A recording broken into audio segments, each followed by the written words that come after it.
สวัสดีทุกท่านปาโทพี่น้องเอ้ยฝนตกมาพบมาเจอกับช่องนายโพธินะล่าสุดท่านผู้ชมทีมงานทำเตาเผาโอ้ฉาบกลางฝน พี่น้องเอ้ยฝนตกล่าสุดฝนตกนะทุกท่านโอ้เพื่อนคือฉาบงามสลับบันนี้อ่าเนียนกริบพี่น้องเอ้ยเออ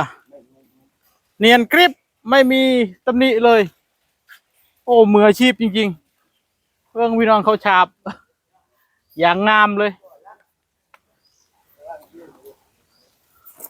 โอ้ทีมงานนี้ฉาบสวยนะฝีมือ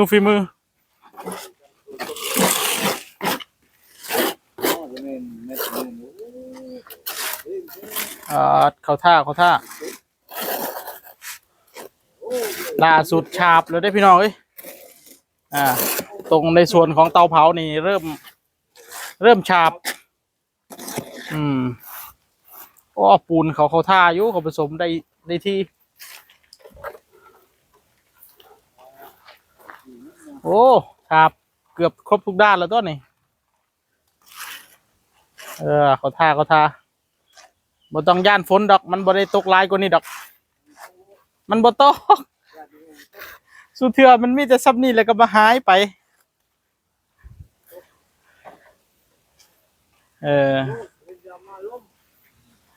ฝนบ่ย่านเนาะ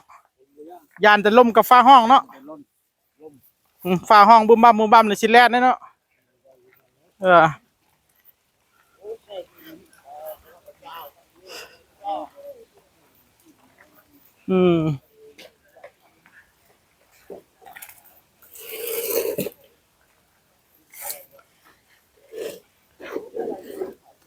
โยสวดก็จมประทานเจอกำลังสวดโอ้โหบัดบุ้มบ้ามเถอะจะแล้วไปเอาอันยัดอุ้ยจนเลยอันยัดอุ้ยจนเลยแต่เรียลเซงบุ้มบ้ามตะลุ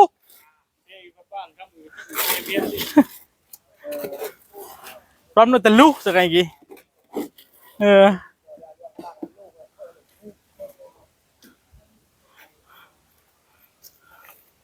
เอาล่าสุดนะทีมงานเพื่อนก็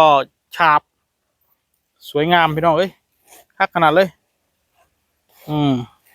เพื่อสิมีจอหูนี่มองนี่ให้มันระบายในจังน้อยเดี๋ยวฝนตกยังมากเดี๋ยวมันลำบากเนาะเพื่อจอหูให้น้ำออกเดี๋ยวอีกหน่อยเพื่อก็เอาทรายใส่โอ้เบิ่งปูนเพิ่นผสมแล้วเขาท่าอยู่พี่น้องเอ้ย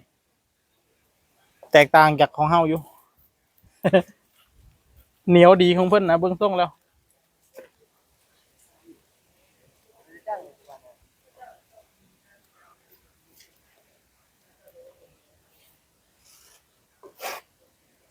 มีอยู่ได้ฟองน้ำนะอยู่พุ่นนะฟองน้ำย่างไปเอารถอยู่นั่นละมีหลายอันอยู่เอามา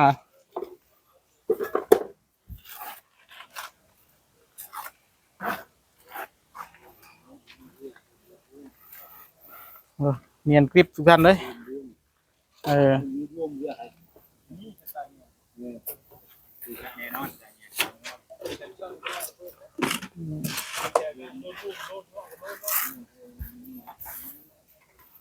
โลนจะกะต้องเชิงนั่นแหละโลนจะไม่พวกกันแมทบ่บื้นแล้วจะมีโชคไปมาเจอเล็กกับกระซื้อซาวูอยู่แล้ว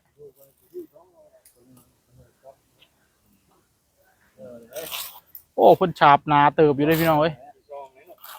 ฉาบหนาดีนะฉาบยังหนา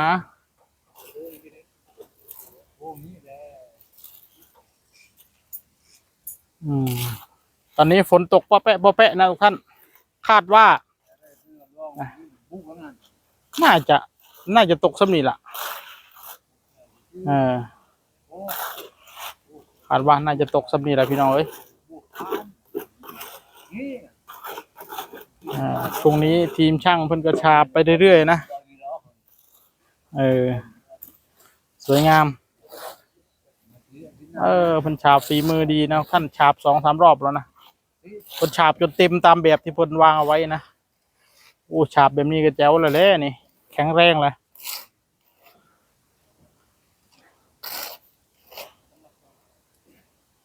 อ่าทีมฉาบนะ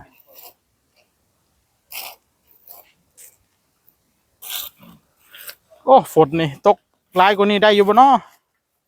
มัดสำนีบ่ฮะฝนนี่เพราะว่ามิดสำนีเลยฝนนี่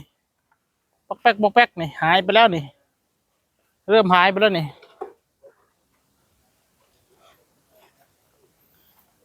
ทีมช่างเขาทำไวนะท่านและข้างล่างนี้นะท่านข้างล่างนี่ก็จะเป็นตะแกรงเลื่อนนะเป็นตะแกรงแล้วก็ใส่ล้อนะท่านนี่ข้างล่างนี่จะเป็นตะแกรงนะครับแต่เป็นตะแกรงแล้วก็ใส่ล้อเลื่อนเลื่อนเข้าเลื่อนออกได้เลื่อนเข้าเลื่อนออก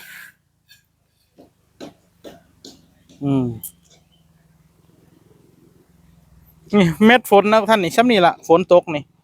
ไม่ได้ตกหลายดอกโอ้งานละเอียดจริงๆใครที่อยากจะเฮ็ดโบ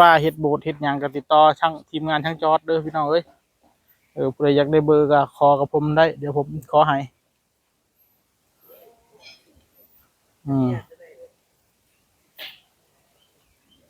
ปอกแป๊กปอกแป๊กฝนตกแต่ว่า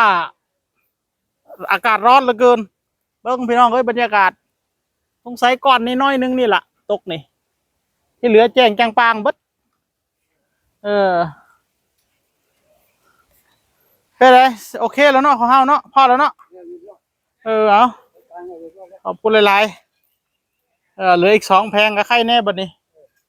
ผมอ่านกิน4 มื้อพอได้แล้วนะผมอ่านกินนะ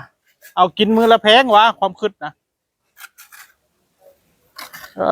นี่ก็อ่านกินอีก2 มื้อพอละมื้ออื่นอีก1แพง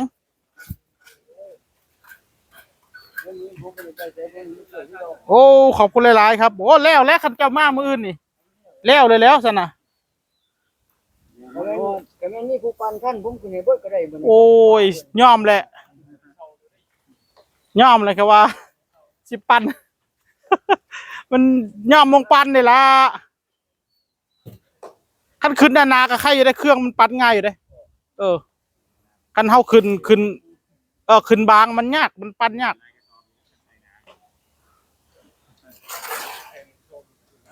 ขึ้นจาก2 รอบนะถ้าขึ้น2 รอบเนี่ยโอเคอยู่ขึ้นรอบเดียวปั้นบ่ค่อยอยากได้ เครื่องปั้นกันลอยอยู่มันบางมันก็บ่อยากคักสำได้แล้วนานๆในจังน้อยนี่แจ๋วเลยเอาซ้ำได้อะล่ะซ้ำนี่ก็คักแล้วห้องเก็บของซื่อๆดอก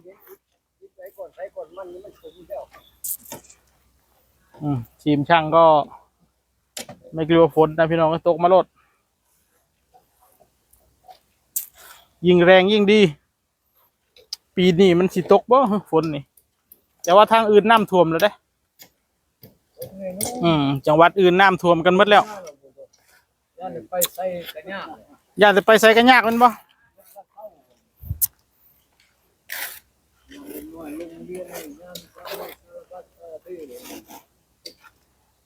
โอ้เขาว่าตกแห้งๆนี่เฮ็ดงานบ่ได้บ่ต้องยากเฮาไปยืมเต้น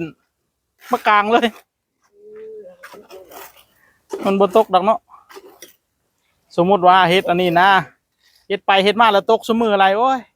กลางเต้นแล้วเฮาก็ได้โอ้เพิ่นใส่ปูนลายขนาดพี่น้องหนาตึบแล้วเนาะเพิ่นใส่หนาตึบเลยเพิ่งเพิ่นโป๊ะปูนใส่โธ่มันก็มันอยู่กับไฟเนาะมันจะ แม่น มันเผาอย่างนี้ อย่างหนาเลยหนาตึบเลย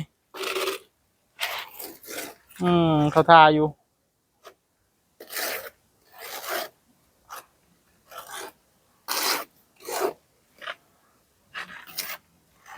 นี่คือท่าน